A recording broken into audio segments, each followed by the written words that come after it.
Because he'll become impotent unless he beats you 7 times worse. Yeah, I don't think so.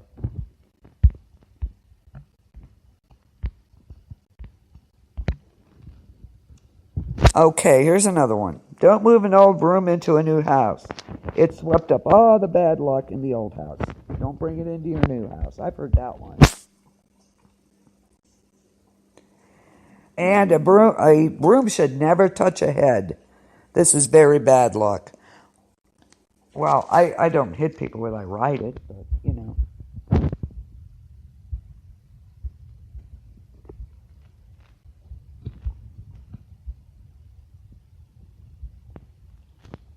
So those are some more superstitions.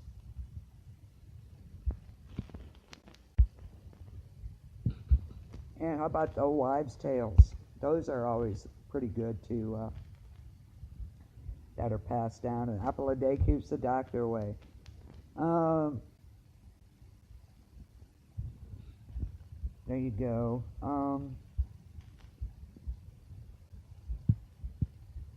Just different little tidbits.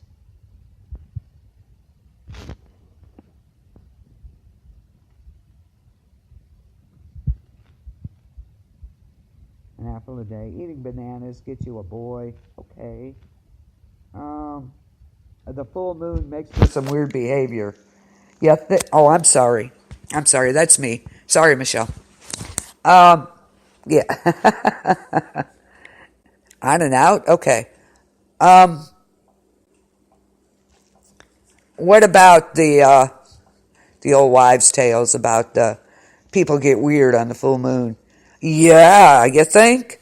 Most definitely. Help if I would turn that up some. There, is that better? Better? I hope. Okay, good. Sorry.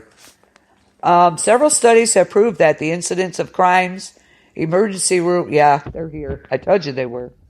Crimes, emergency room, surgical mistakes, and other unusual events is higher under nights of a full moon. Ooh. Yeah, that is so true. I've seen it. They are. They're here. I know they are. The sharper the blast, the sooner 'tis past. This old weather is usually true. When a storm builds rapidly, it's stronger and faster than when a storm builds gradually. Okay. So there's some old wives' tales. Excuse me. Okay, good. To protect your house from lightning, gather hazel tree branches on Palm Sunday. Okay, write this down. Okay. To protect your house from lightning, gather hazel tree branches on Palm Sunday and keep them in water. Add caraway seeds to chicken feed to keep poultry from wandering. And feed seeds to the homing pigeons to help them find their way back. So, on Palm, I'm going to remind you next Palm Sunday to gather your hazel tree branches. So, these are great. Some of these are just great. Gotta love it.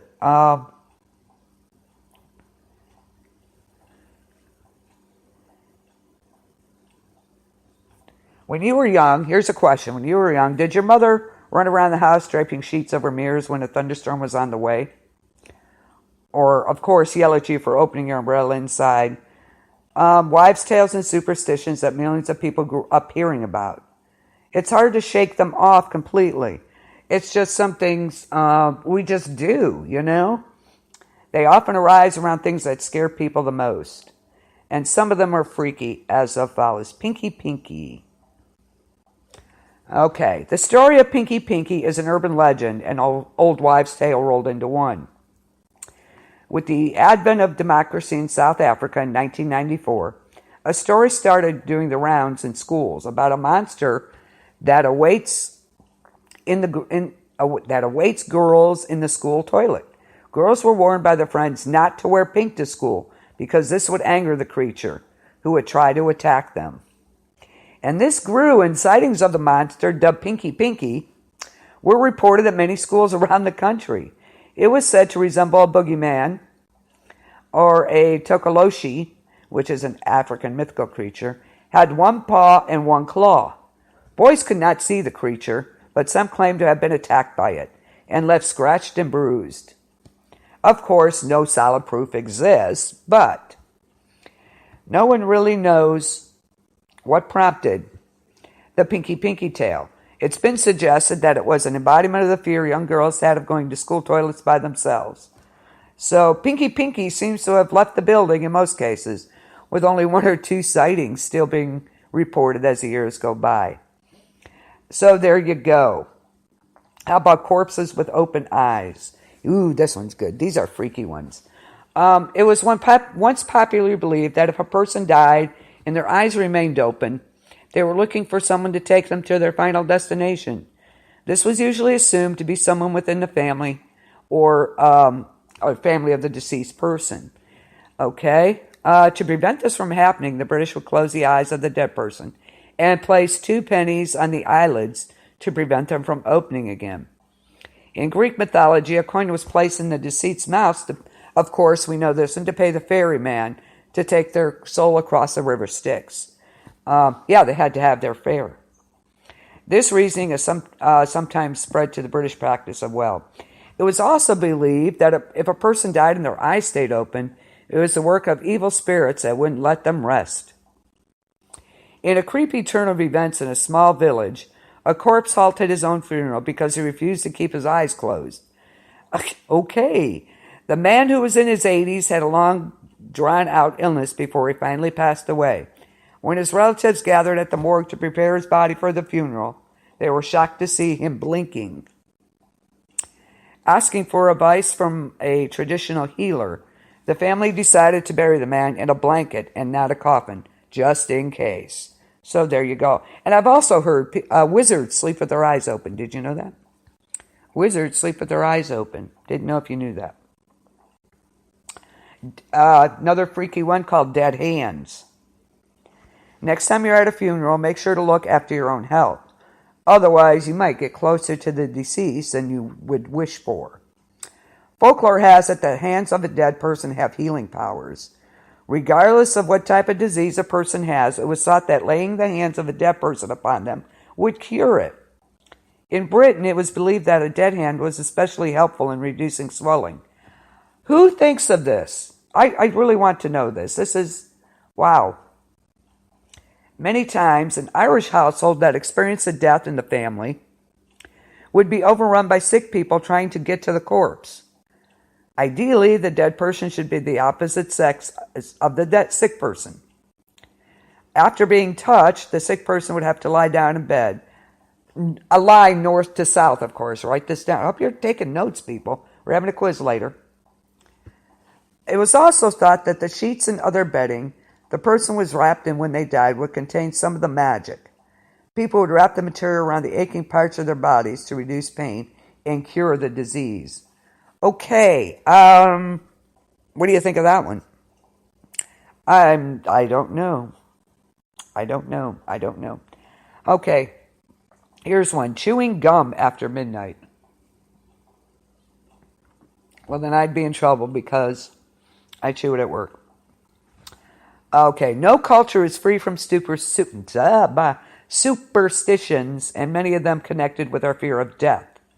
For instance, in many cultures, it is still believed if a baby cries constantly, someone in the household will die soon. And if a corpse is brought into a house, 3 members of that household will die. Well, they used to lay them out in the living rooms, or they're in a room there. Taking your socks off and leaving them at the front of their bed is inviting death to your house. Okay.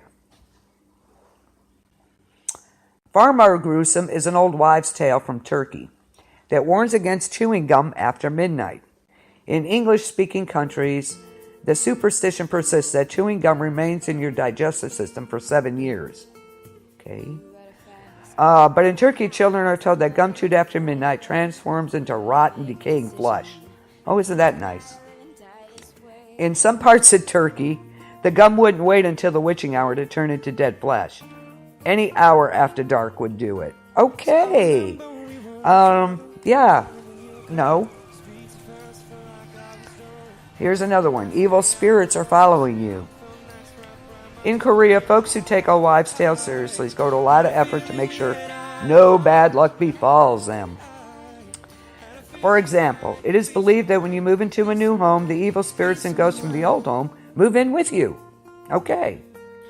It is thought that they slip into the removal van and hide between your furniture to make sure they also end up at the new address. Okay.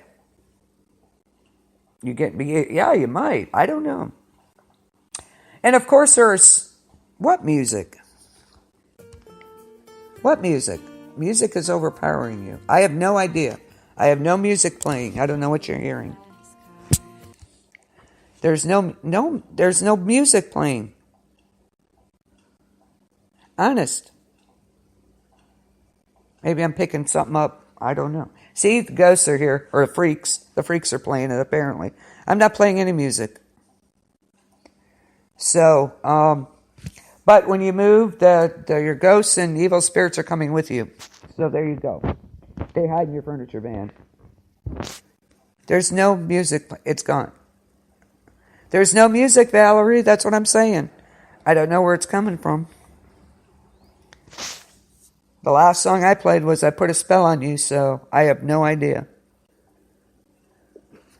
There's nothing playing, honest.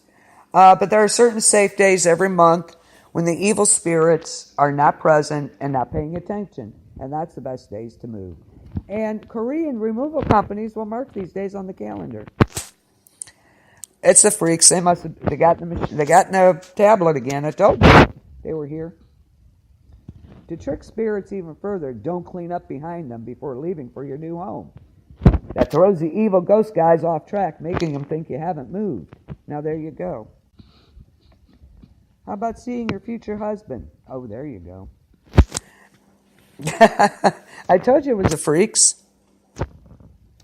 Okay, now here's an old wives' tale for those women too impatient to wait to find out who their future husband will be.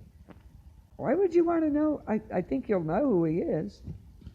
Okay, now this is coming up, so follow this, guys. Wait until midnight on Halloween. Go stand in front of a mirror in the dark and light a candle. While staring at your own face, take a bite out of an apple and slowly brush your hair at the same time. There's a quiz later, so you better pay attention. Concentrate hard. Slowly your face will morph into that of your future husband. Okay. What's in that apple? I don't know. Another option is to peel the apple in a single strip and then throw the peel over your left shoulder. These peels will spell out the initials of your future husband. Okay, in some versions, the woman's face does not morph. Instead, a vision of her Prince Charming will appear behind her and stare back at her. Hi, Ike.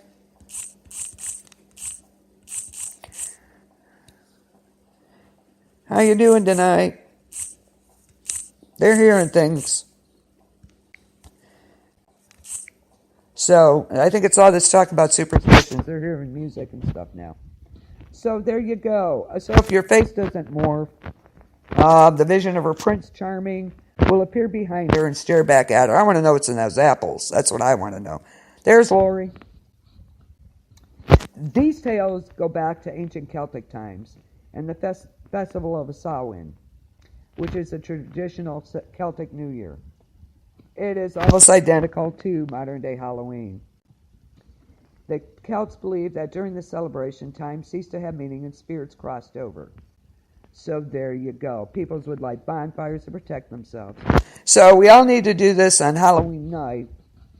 Go stand in front of a mirror, light a candle, and eat an apple. So there you go. Lori, you don't have to do that. So that's Mike. You're crazy. Crazy man in the house. How about door knocks? Doorbells of death. Ooh, spooky. If you hear a knock at your door and you get up to answer it, only to find no one there, open the door wide for a couple of seconds and then close it. This will let a good spirit in. But don't open it again if there are more knocks, not even if they continue for the rest of the night. You might just be inviting an evil spirit into your home. If there are 3 knocks the first time around, don't open the door at all. If there's a knock at your back door, the devil himself is looking to